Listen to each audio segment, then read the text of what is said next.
Shalom. Selamat pagi Bapak Ibu Saudara yang terkasih dalam Tuhan Yesus. Kita akan mulai ibadah kita. Sebelum kita memulai ibadah kita, saya mau bertanya, siapa yang diberkati katakan amin Bapak Ibu. Kita mau menyampaikan kita, saya diberkati Tuhan. Haleluya. Kita mau siapkan hati kita mau mulai ibadah kita pada pagi hari ini. Kita mau katakan Yesus Kau terindah buat kami. Haleluya Tuhan. Terima kasih Tuhan, Kau baik, Kau baik. Kami diberkati, kami dipulihkan, dan kami dinikmati luar biasa oleh karena Tuhan Yesus. Haleluya. Kita mengatakan pujianku datang dengan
limpahan pengasihan Tuhan. Sucikan dan kuduskan kami Bapa, untuk kami boleh memberikan yang terbaik buat Tuhan melalui ibadah kami. Di dalam nama Tuhan Yesus Kristus, Tuhan dan Juru Selamat kami yang hidup, kami mau bersama memulai ibadah kami. Dan kita mau semua katakan apa Bapak Ibu Saudara? Amin. Beri kemuliaan buat Tuhan Bapak Ibu Saudara yang terkasih dalam Tuhan. Bapak Ibu, saya mau tanya, siapa yang diberkati dengan firman Tuhan? Angkat tangannya. Kurang tinggi Bapak Ibu, apa saya pendek ya? Oh, haleluya, amin. Kita angkat pujian firman-Mu Tuhan, pelita bagi kami.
firman Tuhan yang akan dikabur oleh hamba-Nya. Kita bersama-sama siapkan hati kita, kita persiapkan tubuh jiwa roh kita untuk mendengarkan firman. Aku mengasihi Engkau Yesus, menjadi kesaksian dan pujian kita di hadapan Tuhan pagi hari ini. Saya undang Bapak Ibu Saudara kami. Aku mengasihi Engkau Yesus dengan segenap hatiku.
Aku Untuk itu Tuhan, kami mau Tuhan menyerahkan hati kami di hadapan Engkau saat ini. Kami mau terbuka di hadapan Engkau Tuhan untuk menerima kebenaran firman-Mu. Jadikan tanah hati kami tanah yang subur, yang siap untuk ditanami dengan benih kebenaran. Terpuji-pujilah nama-Mu ya Bapa.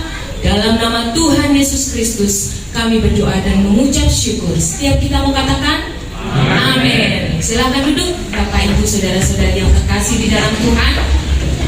Shalom. Sekali lagi saya sapa shalom. Shalom. Apa kabar? Luar biasa. Karena kita percaya setiap hari adalah luar biasa di hadapan Tuhan. Amin.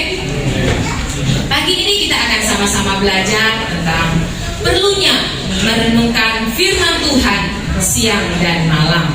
Kita akan sama-sama membuka Alkitab kita dari kitab Mazmur pasal 1 ayat 1 sampai 3. Kitab Mazmur pasal 1 ayat 1 sampai 3. Ayat yang sudah tidak asing lagi bagi kita ya. Jalan orang benar dan jalan orang fasik. Berbahagialah orang yang tidak berjalan menurut nasihat orang fasik, yang tidak berdiri di jalan orang berdosa, dan yang tidak duduk dalam kumpulan pencemooh, tetapi yang kesukaannya ialah Taurat Tuhan, dan yang merenungkan Taurat itu siang dan malam. Ia seperti pohon yang ditanam di tepi aliran air, yang menghasilkan buahnya pada musimnya, dan yang tidak layu daunnya, apa saja yang diperbuatnya berhasil. Dan juga di dalam Yosua 1 ayat 8 dan ke-9. Yosua 1 ayat 8 dan ke-9. Janganlah engkau lupa memperkatakan kitab Taurat ini, tetapi renungkanlah itu siang dan malam, supaya engkau bertindak hati-hati sesuai dengan segala yang tertulis di dalamnya. Sebab dengan demikian perjalananmu akan berhasil dan engkau akan beruntung. Bukankah telah kuperintahkan kepadamu? Kuatkan dan teguhkanlah hatimu, janganlah kecut dan tawar hati, sebab Tuhan Allahmu menyertai engkau kemanapun engkau pergi. Amin. Untuk kebenaran firman Tuhan. Ayat yang tadi saya katakan sudah nggak asing lagi ya, karena ada pujiannya juga. Bahkan mungkin kita sudah hafal dengan ayat ini ya, menjadi ayat favorit kita. Namun pagi ini kita mau belajar perlunya merenungkan firman Tuhan siang dan malam.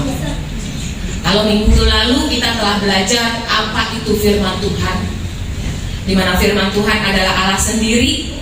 Allah menyatakannya melalui para nabi, ya, melalui malaikat, melalui orang-orang yang dikasihi Tuhan, ya, untuk menyatakan kehendaknya, untuk menyatakan tujuannya, untuk menyatakan isi hati Tuhan, apa yang harus kita lakukan, untuk memberikan janji-janji di dalam kehidupan kita. Ya, kita bersyukur kepada Tuhan bahwa firman Allah itu ya dan amin untuk kehidupan kita. Amin. Ada amin untuk firman Allah? Amin. Ya. Konsep kita hari ini yaitu bagaimana merenungkan firman Tuhan dan mengapa merenungkan firman Tuhan itu menjadi sesuatu hal yang penting. Yang pertama kita berbicara tentang merenungkan firman Tuhan. Di dalam ayat kedua dikatakan yang kesukaannya ialah Taurat Tuhan, dan yang merenungkan Taurat itu siang dan malam. Jadi berbicara tentang merenungkan firman Tuhan itu dimulai dengan adanya satu kesukaan. Kesukaan ya, seperti boleh dibilang kalau aktivitas kita berarti hobi. Kesukaan atau hobi itu adalah sesuatu yang diingini banget gitu ya, sesuatu yang kepengen banget dilakukan. Nah biasanya kalau udah dibilang hobi, kesukaan ya, mungkin di sini ada yang suka hobinya motor gitu ya, karena ada teman saya sukanya motor, apapun dilakuin gitu ya, padahal motornya baru ganti model spion yang boleh dibilang mahal, ada keluaran baru dia ganti lagi. Kenapa? Hobinya di situ.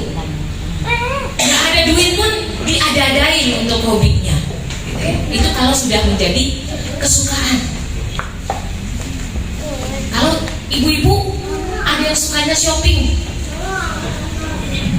Kalau ada duit sih nggak apa-apa ya, tapi harus tahu skala prioritas.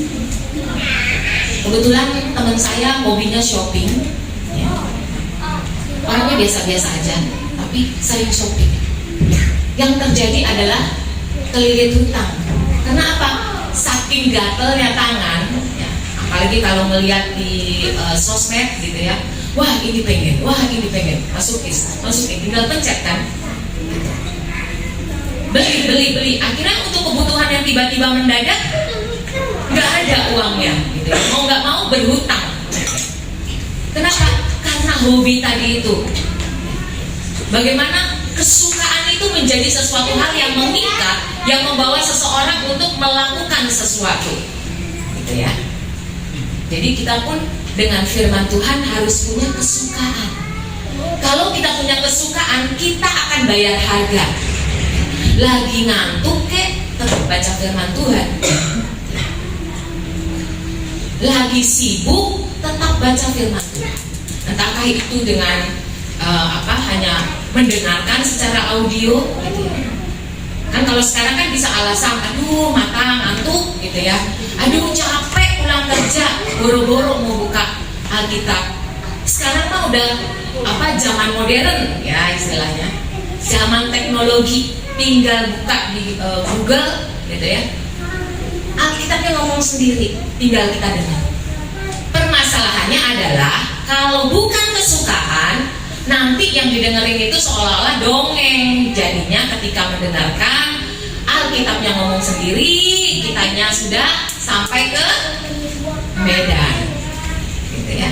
Kita sudah sampai ke Singapura, kita udah keliling dunia gitu. Alkitabnya ngoceh aja. Akhirnya kita nggak tahu apa yang Alkitab omongkan. Nah itu berbicara tentang kesukaan. Jadi kalau kesukaan, apapun akan kita lakukan. Merenungkan firman Tuhan harus dimulai dengan kesukaan. Selanjutnya merenungkan. Kata merenungkan ya, bukan berarti kita diem habis baca ngeliatin aja tulisannya gitu ya, bengong gitu, bukan ya. Kata merenungkan berasal dari kata yikre yang berarti membaca. Nah, membacanya ini bukan hanya baca dalam hati, tapi bacanya bergumam ya. Bergumam itu membaca tapi bisa kedengeran sama kuping gitu ya. Jadi baca pelan lah gitu ya istilahnya. Itu sebenarnya merenungkan. Tapi kan ada tipe-tipe orang yang bisa membaca yang harusnya suara kenceng, baru dia kayaknya baru masuk gitu, baru afdol kalau suaranya kenceng. Ada juga yang diem gitu ya, tapi bukan hanya sekedar bergumam, artinya berbicara yang didengar sama kuping, tapi juga harus diperhatikan dengan seksama. Artinya ada attention di situ, ya fokus di situ. Kadang kan kita bisa membaca, tapi kuping kita ini masih dengar nih suara sinetron TV, gitu ya. Kita membaca firman Tuhan, padahal udah suaranya kencang, kita masih dengar suara tetangga ngobrol di depan. Itu berarti kita tidak seksama. Kalau orang fokus tuh biasanya di luar mau ada apa juga dia nggak terganggu gitu ya. Dia fokus gitu. Jadi membaca dengan diperkatakan, diperhatikan dengan seksama, lalu dipikirkan gitu ya. Nggak sampai di situ tapi dipikirkan dalam pengertian ini kayak misalnya kita membaca satu ayat, berbahagia itu seperti apa gitu ya. Nah, jadi dipikirkan sedemikian rupa. Dan tidak berarti sampai hanya dipikirkan, tetapi juga dilakukan. Jadi merenungkan itu satu proses yang pembelajaran yang panjang. Jadi bukan hanya sekedar membaca, tapi habis membaca diperkatakan, disimak, ya, diperhatikan dengan fokus, lalu dipikirkan, lalu dilakukan, gitu ya. Jadi makanya dikatakan ia seperti pohon yang ditanam di tepi aliran air. Kan pohon itu berproses, dia nggak bisa langsung ujuk-ujuk gede, langsung ujuk-ujuk bisa berbuah, enggak.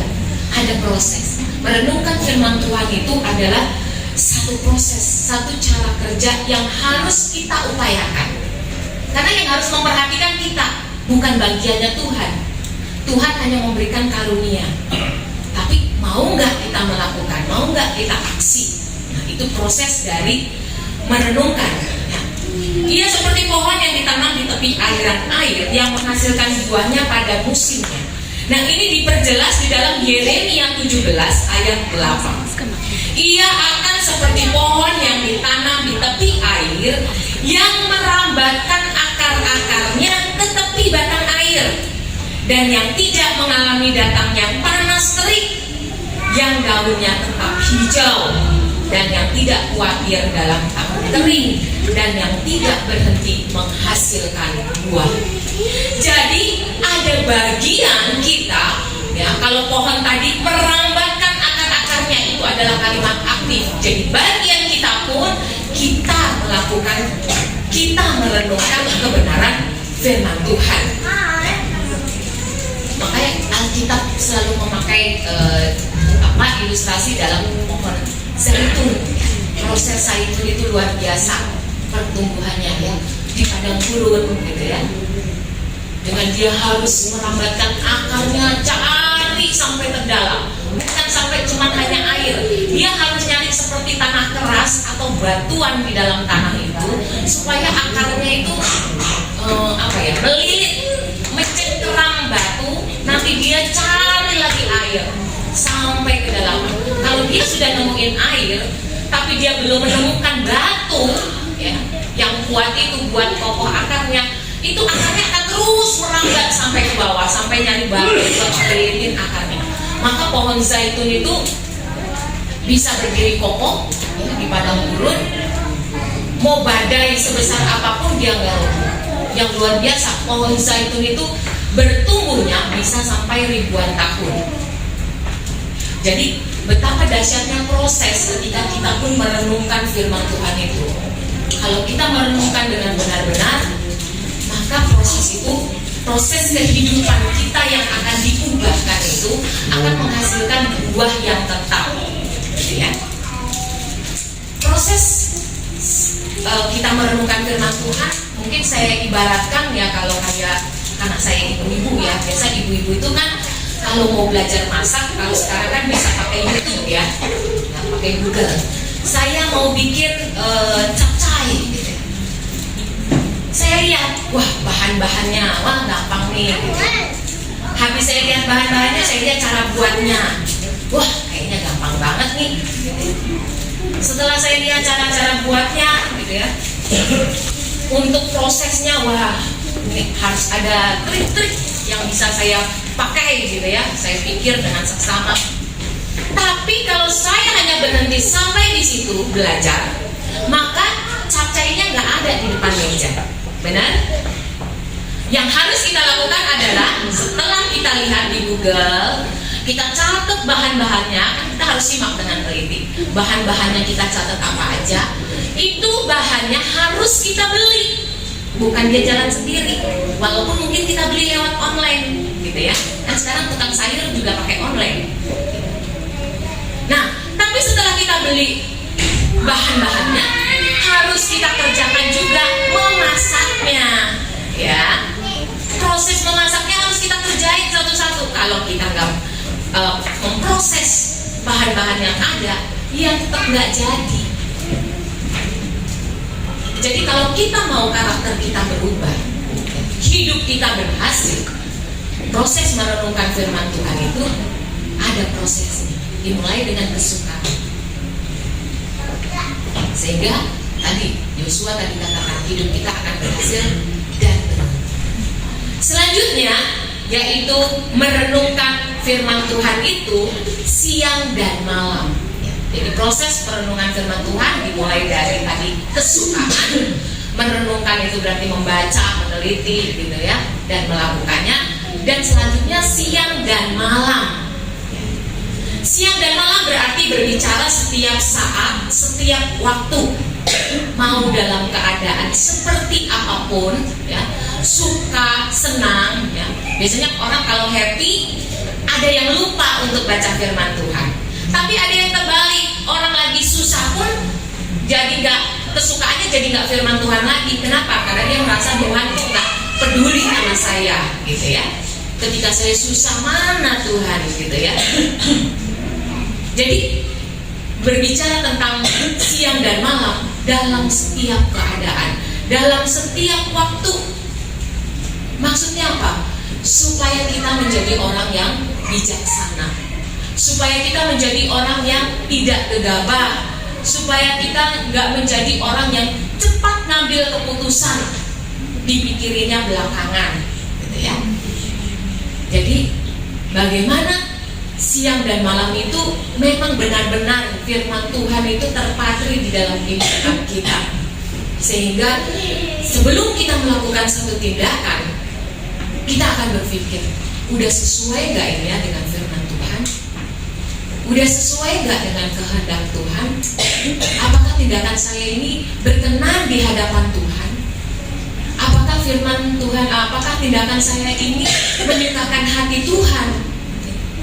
Apakah tindakan saya ini mempermuliakan nama Tuhan? Karena kan kita semua suratan Kristus yang terbuka, gitu ya. Jadi hidup kita harus senantiasa mempermuliakan nama Tuhan. Jadi apapun yang kita alami, dalam situasi keadaan seperti apapun, di waktu kapanpun, karena biasanya masalah itu selalu datang di waktu yang menurut kita tidak tepat, ya. Misalnya kita baru sibuk-sibuknya, ya, mungkin lagi dapat telepon dari nasabah, klien, mungkin lagi sibuk baru habis masak ngepel, gitu ya, kalau ibu-ibu. Mungkin baru sibuk-sibuknya mempersiapkan ujian, gitu ya, kalau anak sekolah. Tiba-tiba, kalau ibu-ibu mungkin tiba-tiba anaknya rewel, gitu ya. Kalau lagi orang kerja, suami lagi kerja, tiba-tiba istrinya telepon, istrinya mungkin lagi kurang mood, marah-marah di telepon, gitu ya. Itu satu keadaan yang tiba-tiba. Nah, merenungkan firman Tuhan itu kenapa harus siang dan malam? Supaya kita siap untuk menghadapi masalah yang kita hadapi, yang tiba-tiba, yang boleh dibilang nggak kita prediksi, gitu ya. Jadi kita harus mengaplikasikan, ya, menyikapi persoalan itu dengan kebenaran firman Tuhan. Dan ini nggak mudah, benar. Ada satu keadaan di mana mood kita lagi nggak baik, fisik kita lagi kurang sehat, gitu ya. Mungkin perekonomian kita lagi nggak bagus, atau mungkin juga kita malah lagi berkelimpahan, malah lupa sama Tuhan. Merenungkan firman Tuhan itu terasa susah, sulit. Namun kalau bersama dengan Tuhan, kita pasti bisa. Untuk itu kita perlu tuntunan Roh Kudus agar kita dimampukan untuk kita melakukannya. Karena merenungkan firman Tuhan adalah satu paket dengan yang namanya berdoa, minta kuasa Roh Kudus, seperti mata uang, ya. Jadi merenungkan firman Tuhan itu adalah satu mata uang dengan berdoa. Jadi kalau kita hanya merenungkan firman Tuhan saja tanpa kita berdoa, minta kekuatan dari Roh Kudus untuk kita dapat melakukannya, maka hidup kita ya akan sama saja. Tapi sebaliknya, kalau kita hanya berdoa saja tidak membaca firman Tuhan, ya, kita menjadi orang yang buta, yang nggak tahu. Kenapa? Karena biasanya kita akan lebih mengandalkan intuisi perasaan kita, ya. Menurut kita, gitu ya. Nah itu, jadi firman Tuhan dan doa itu adalah satu paket yang nggak bisa diubahkan untuk menghasilkan kehidupan kita seperti tadi, pohon yang terus berbuah pada musimnya. Jadi nggak hanya pada musim, waktu susah saya rajin berdoa, baca firman Tuhan, bilang kita istilahnya lagi berkelimpahan malah lupa semuanya. Atau kebalikannya, waktu lagi susah, tadi susah kita cari Tuhan, pas senang lupa. Atau kebalikannya, waktu senang kita merasa Tuhan di pihak kita, kita cari Tuhan. Tapi waktu susah kita merasa Tuhan meninggalkan kita, maka kita nggak melakukannya lagi. itu menjadi pekerjaan atau satu aktivitas yang bukan jadi kesukaan lagi, menjadi sesuatu yang semu. Jadi hanya secara situasional, secara kondisional, jadi nggak siang dan malam lagi gitu ya. Jadi bagaimana merenungkan firman Tuhan itu ya satu hal yang boleh dibilang gampang-gampang susah, tapi kalau bersama Tuhan susah-susah gampang. Karena susahnya apa? Susahnya itu di kita gitu kan. Karena kan kita manusia yang egois, lebih milih daging kita. Ngantuk, nantilah Tuhan. Lagi sibuk, nantilah Tuhan. Lagi susah, nantilah Tuhan. Lagi sedih, lagi sakit, nantilah Tuhan. Kita situasional, maka susah-susah gampang. Gampangnya kalau bersama Tuhan. Amin.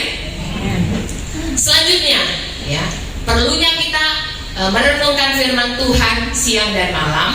Selanjutnya, concern kita yang kedua menjadi satu hal yang perlu. Mengapa? Ini adalah satu hal yang penting karena ada berkat di situ. Di Mazmur 1 tadi dikatakan yang di ayat 1, berbahagialah.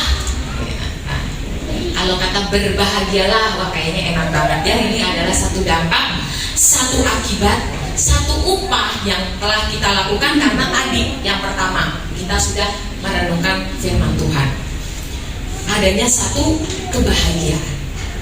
Tadi saya bilang kebahagiaan itu biasanya setiap orang persepsinya berbeda. Saya bahagia kalau saya punya rumah.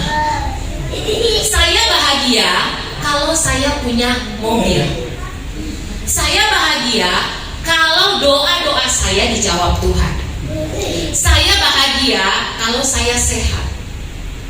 Saya bahagia kalau keluarga saya harmonis, perekonomian lancar, bisnis lancar, saya akan bahagia, gitu ya. Maka kata bahagia dalam bahasa Indonesia itu satu perasaan senang, tentram, ya, dari satu kondisi yang tidak menyusahkan hidup kita. Itu di dalam bahasa Indonesia. Tapi konsep dunia, ya, yang dimana bahagia kalau ya saya, konsep Alkitab adalah bahagia itu adalah satu kondisi di mana kita tetap bersyukur, kita berterima kasih, kita tetap merasa puas, kita tetap merasa enjoy, sukacita dalam segala keadaan. Mau senang, mau susah, gitu ya. Itu yang Alkitab katakan, karena berbeda konsep Alkitab dengan dunia. Ya. Di dalam Alkitab dikatakan yang lebih berbahagia ialah mereka yang mendengarkan firman Allah dan memeliharanya. Kalau di dalam 1 Petrus dikatakan dinista oleh karena nama Kristus pun suatu kebahagiaan, gitu ya. Di Yakobus pun dikatakan berbahagia ketika kamu jatuh di dalam berbagai-bagai pencobaan. Di dalam Lukas berbahagia ketika kita miskin di hadapan Allah. Jadi mau kondisi seperti apapun harusnya kita tetap berbahagia. Situasi, kondisi, waktu itu tidak menghalangi hati kita, luapan hati kita, perasaan kita bahwa kita ini berbahagia, kita bisa berterima kasih. Karena begitu banyak orang yang banyak harta pun boleh dibilang tidak berbahagia. Kenapa? Karena pepatah bilang karena dia nggak bisa menikmati hidup, dia nggak bisa berbahagia. Gitu.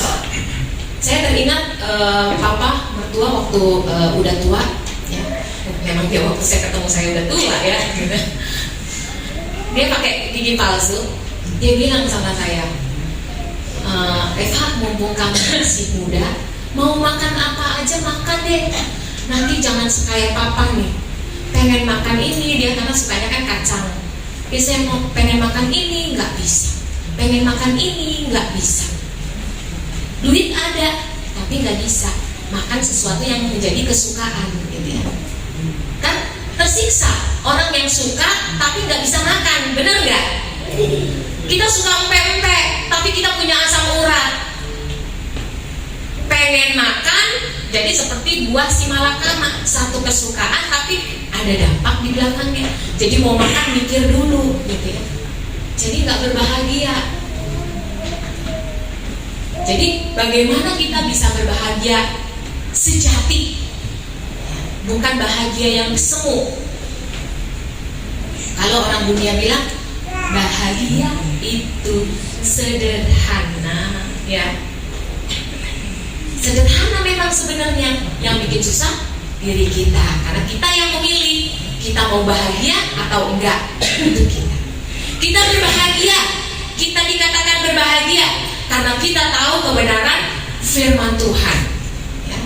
Kalau dikatakan berbahagialah orang yang tidak berjalan menurut nasihat orang fasik, yang tidak berdiri di jalan orang berdosa, yang tidak duduk di dalam kumpulan pencemooh.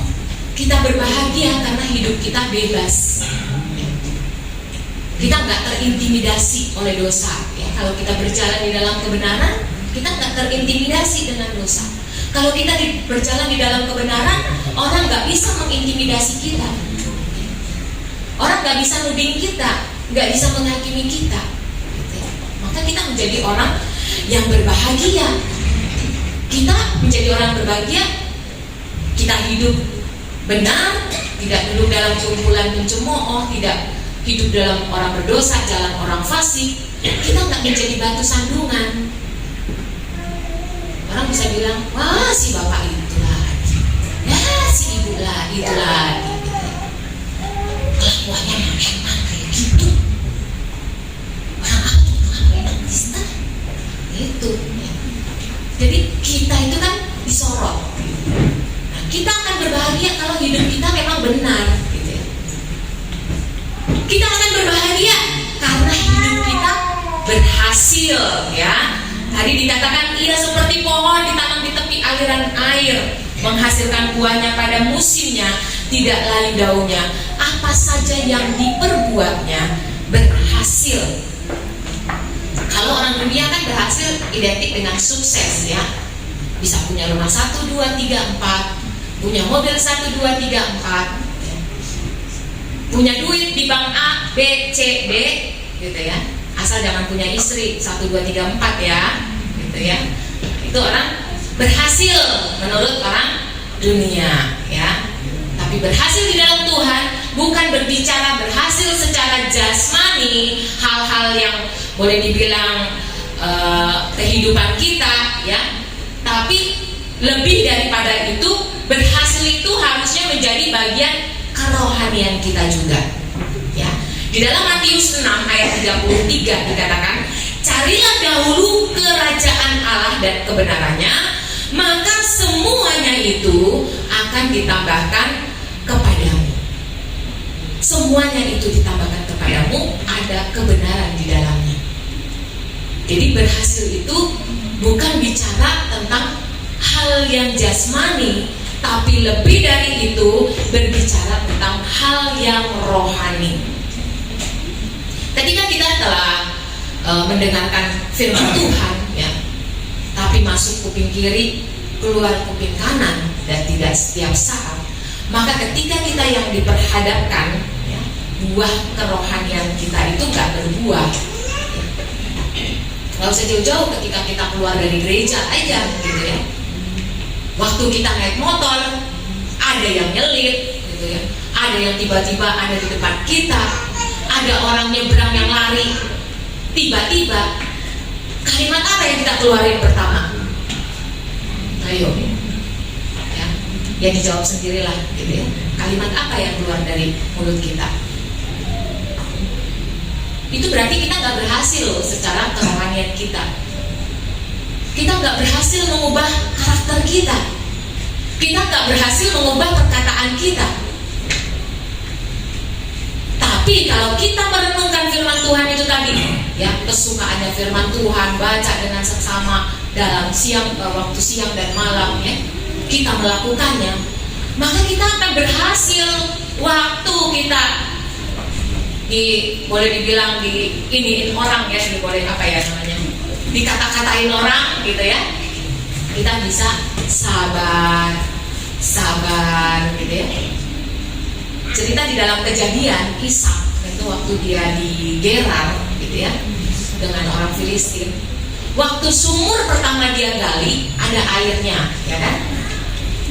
Waktu orang Filistin lihat dia semakin kaya, itu ada di Kejadian 26 kalau nggak salah, atau 25. Jadi semakin kaya, orang Filistin sirik, suruh pindah kan, diusir.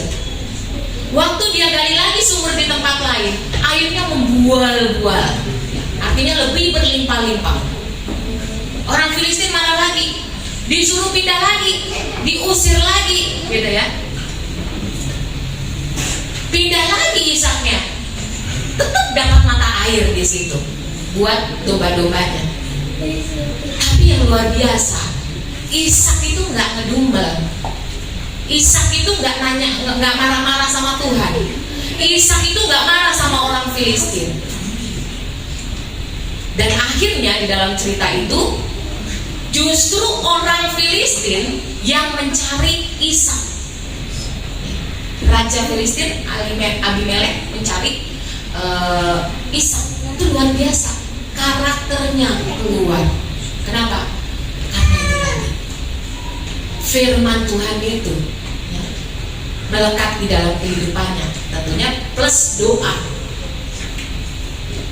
Maka di dalam Yosua 1 ayat 8 tadi dikatakan, janganlah engkau lupa memperkatakan Taurat ini, renungkanlah siang dan malam, sebab dengan demikian perjalananmu akan berhasil dan engkau akan beruntung. Jadi berhasil secara rohani, adanya buah-buah kehidupan di dalam kehidupan kita. Yang pertama, buah pertobatan. Yang kedua, buah kebenaran. Itu di dalam Ibrani 12 ayat 11 ya. Tiap-tiap ganjaran yang diberikan, yang ia berikan tidak mendatangkan sukacita tetapi duka cita, tetapi kemudian ia menghasilkan buah kebenaran. Kerohanian kita kalau terbentuk, tadi saya katakan buah pertobatan di Matius 3 ayat 8 gitu ya. Jadi hasilkanlah buah sesuai dengan pertobatan. Lalu ada buah pengudusan di dalam Roma 6 ayat 22. Ketika kita telah dimerdekakan dari dosa ya, kita menjadi hamba Allah, maka kita memperoleh buah pengudusan. Lalu ada buah pekerjaan baik. Kolose 1 ayat 10. Kalau kita melakukan kebenaran firman Tuhan, merenungkan firman Tuhan itu, maka yang terjadi pekerjaan, perbuatan kita adalah kita melakukan sesuai dengan kehendak Allah, sesuai dengan firman Allah. Selanjutnya adalah buah roh. Berbicara tentang buah roh di dalam Galatia 5 ayat 22, kita semua tahu ya, ada kasih, sukacita, kelemah lembutan, kesabaran, kemurahan, kebaikan, penguasaan diri. Tapi saya mau bilang, di situ buah roh ditulisnya single, tunggal. Artinya buah itu satu. Jadi kita introspeksi diri kita sendiri. Kita udah ada buah roh enggak? Nah, buah roh itu satu. Ya, kalau kita lihat buah kan ada kulitnya, ada bisinya, ada dagingnya, ya. Lalu ada tangkainya. Kulitnya ada warna merah atau kuning atau hijau gitu ya. Itu buah satu. Demikian juga kita, buah roh kita itu harusnya satu paket. Kasih, sukacita, damai sejahtera, kesabaran, kemurahan, kebaikan. Jadi bukan saya udah kasih nih, tapi saya nggak setia. Itu berarti buah rohnya belum terjadi, belum terbentuk. Kalau kayak buah mangga tuh masih baru mau berbunga, gitu ya, masih proses. Tapi kita semakin hari kan nggak tetap jadi bunga terus kan? Dia harus jadi buah yang kecil, makin membesar dan akhirnya jadi buah yang benar-benar besar, buah yang ranum, buah yang benar-benar matang, buah yang benar-benar siap untuk dinikmati. Nah, itu buah roh. Lanjutnya, berhasil secara kerohanian, yaitu kita menghasilkan buah jiwa-jiwa. Di dalam Yohanes 12 ayat 24 dikatakan, aku berkata kepadamu, sesungguhnya jikalau biji gandum tidak jatuh ke dalam tanah dan mati, ia tetap satu biji saja. Tetapi jika ia mati, ia akan menghasilkan banyak buah. Menghasilkan banyak buah di sini berarti banyak orang yang diselamatkan. Ya. Ketika kehidupan kita mati secara kedagingan kita menyangkal diri kita pikul salib, kita melakukan sesuai kebenaran firman Tuhan seperti kehendak Tuhan. Yang terjadi adalah orang akan melihat kita. Orang akan tertarik dengan iman kita. Wah, ibu senyum terus ya, bahagia terus gitu ya. Padahal saya lihat rumahnya biasa aja. Padahal saya lihat suaminya sakit. Padahal saya lihat anaknya demikian. Padahal saya lihat dia nggak punya apa-apa. Padahal saya lihat, tapi kok ibu itu luar biasa ya. Semua yang diucapinnya, attitude-nya, tidak memungkiri orang akan ikut dengan kita. Karena berapa banyak ya kesaksian anak-anak Tuhan ketika dia hidupnya berdampak bagi pelayan di rumahnya yang belum mengenal Tuhan, sehingga pelayannya jadi ikut dengan dia mengenal Tuhan. Kalau di Alkitab itu Ruth dan Naomi ya. Bagaimana Ruth melihat figur Naomi mertuanya. Kalau dia gak lihat figur mertuanya ya. Naomi gak lihat Naomi seperti apa, gak mengaplikasikan kebenaran firman Tuhan, saya yakin Ruth gak bakalan mau ikut Naomi. Waktu dibilang udah kamu pulang aja, wah dalam hatiku, pas ini waktunya, momennya nih saya melepaskan diri gitu ya. Tapi karena dia berdampak ya, kalau hidup kita berdampak kayak lagu sekolah minggu, pasti dia akan menarik semua orang datang kepadanya sekarang. Karena ada Tuhan di dalam kehidupan kita. Selanjutnya, merenungkan firman Tuhan, kita akan berbahagia karena hidup kita beruntung. Nah, hidup kita beruntung. Yosua 1 ayat 8 dikatakan, janganlah lupa memperkatakan kitab Taurat ini, tetapi renungkanlah Taurat itu siang dan malam, supaya engkau bertindak hati-hati sesuai dengan segala yang tertulis di dalamnya. Sebab dengan demikian perjalananmu akan berhasil dan engkau akan beruntung. Ya, beruntung itu apa sih?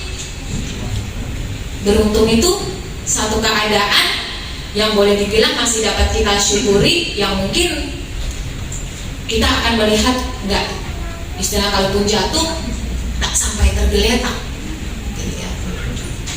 Ada satu keberuntungan. Kenapa kita bisa beruntung?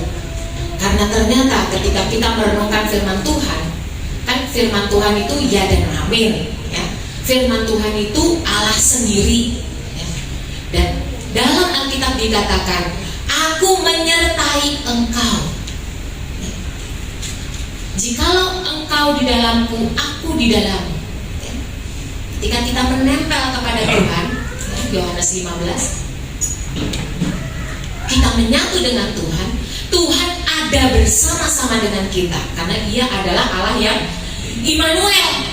Kalau Allah yang adalah pemilik alam semesta ini ada di dalam kita, ada di hidup kita,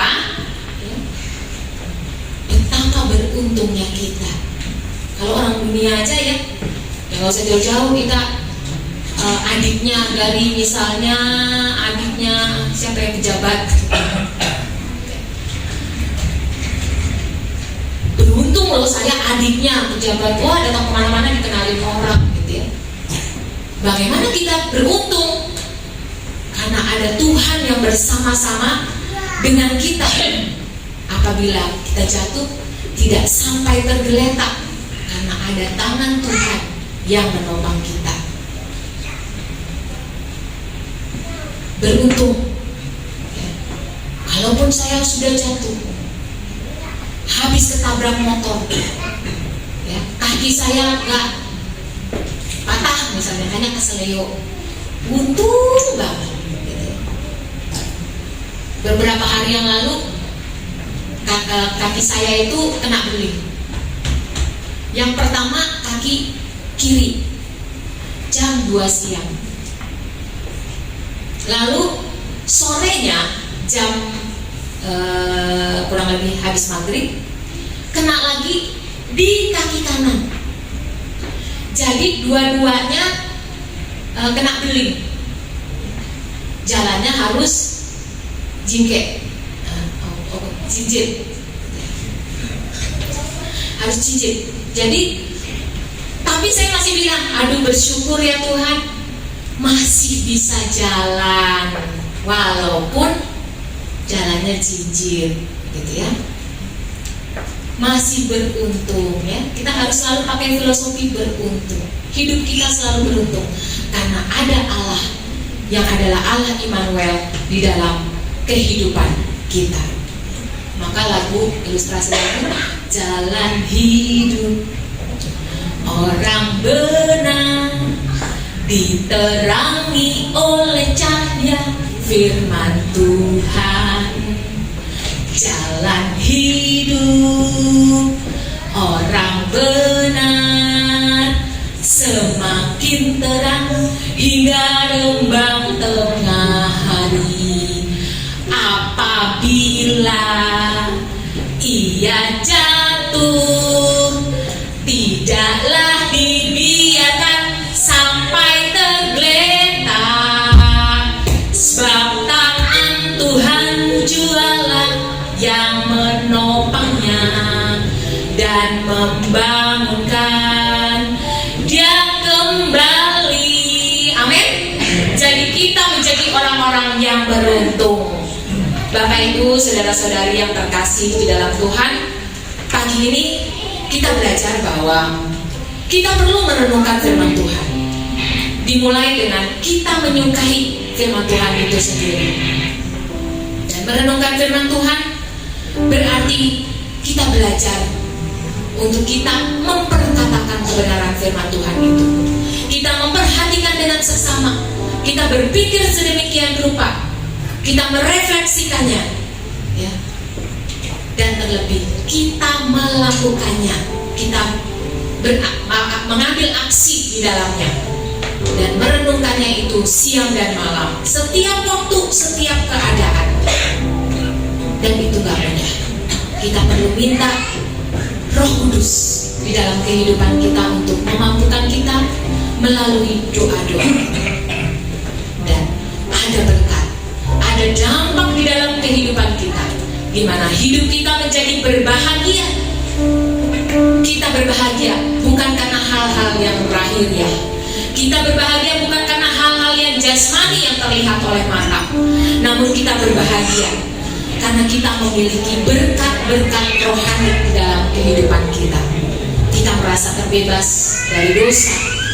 Kita tidak mendapatkan intimidasi. Kita akan merasa cukup. Kita akan bisa berterima kasih.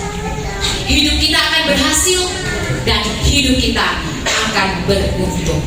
Sebagai ayat penutup, Matius 4 ayat 4. Kita akan baca bersama-sama Matius 4 ayat 4. Kita sambil bangkit berdiri.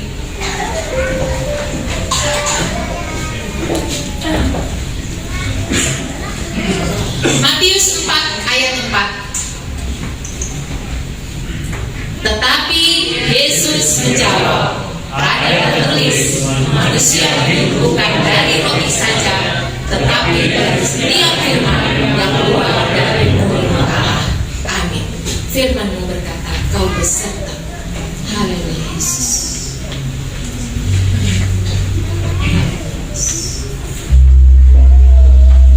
Ini kami Tuhan.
supaya kami menjadi anak-anak-Mu yang suka akan apa yang menjadi kebenaran.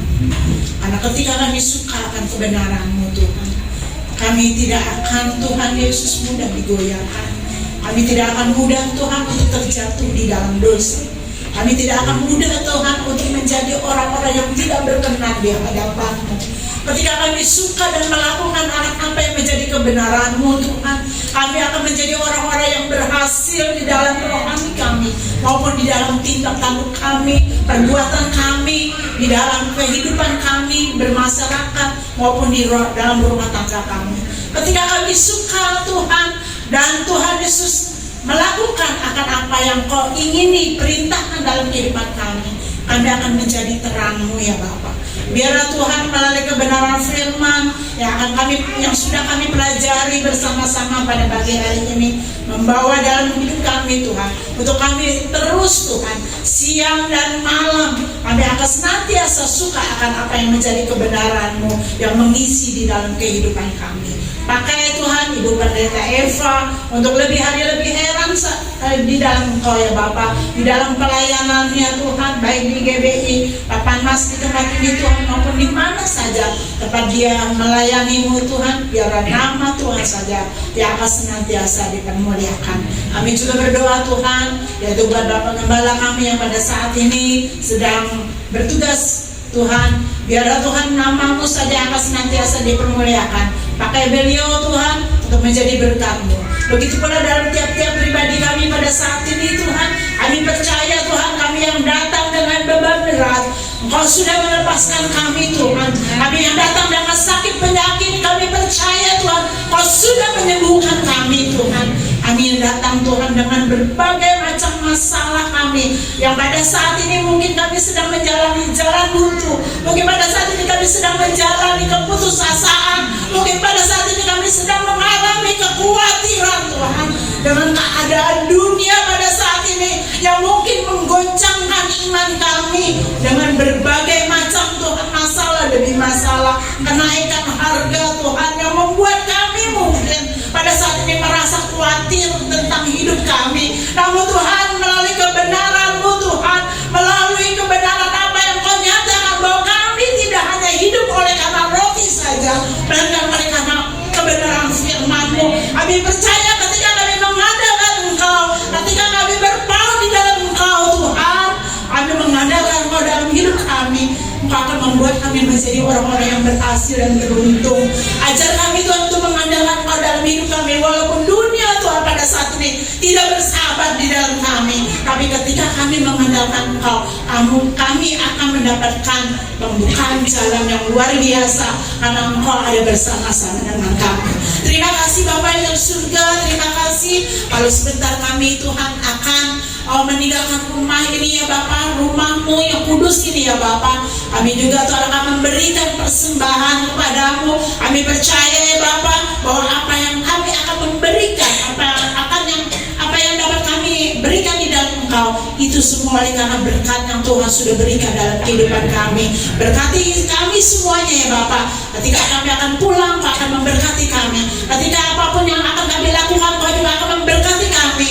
Berkati dalam segala usaha kami, berkati dalam segala apapun juga yang kami lakukan Tuhan. Dan biarlah semuanya itu boleh menjadi kemuliaan bagi nama Tuhan Yesus Kristus.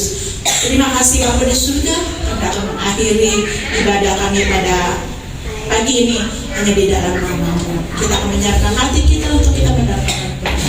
Saudara yang kasih oleh Tuhan, pada saat ini pulang dah dengan membawa berkat dari Allah Bapa, Allah Anak dan Roh Kudus. Kiranya senantiasa